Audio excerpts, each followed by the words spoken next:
பகாங் மாநிலத்தில் 40 வயது ஆசிரியை ஒருவர் காவல்துறை, வழக்கறிஞர்கள், பேங்க் நகாரா அதிகாரிகள் என பாசாங்கு செய்த இணைய மோசடி கும்பலால் 2,30,447 ரிங்கிட்டை இழந்துள்ளார். இதனிடையே சம்பந்தப்பட்ட அந்த ஆசிரியை பண மோசடியில் ஈடுபட்டதாக அந்த மோசடி கும்பல் அவரை நம்ப வைத்துள்ளது.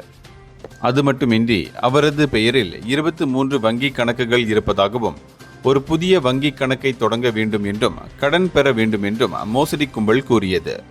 தனது சேமிப்பு பணம், கடன் தொகை, அடகு வைத்த நகைகளின் பணத்தை கைது நடவடிக்கையையும் சொத்து முடக்கத்தையும் தவிர்க்க சில வங்கி கணக்குகளுக்கு மாற்ற வேண்டும் என்றும் அவரிடம் வலியுறுத்தப்பட்டது. எனவேதான் கடந்த ஜூன் 24ஆம் தேதி முதல் செப்டம்பர் 2ஆம் தேதி வரை அவர் 11 முறை பல கணக்குகளுக்கு பணம் செலுத்தினார். பின்னர் தான் ஏமாற்றப்பட்டதை உணர்ந்த அவர் மாரான் காவல்துறை தலைமையகத்தில் புகார் அளித்துள்ளார். இதனைத் தொடர்ந்து குற்றவியல் சட்டம் பிரிவு 420 கீழ் காவல்துறையினர் இந்த வழக்கை விசாரித்து வருகின்றனர். இந்தியர்களின் இதய குரல் மக்களோசை.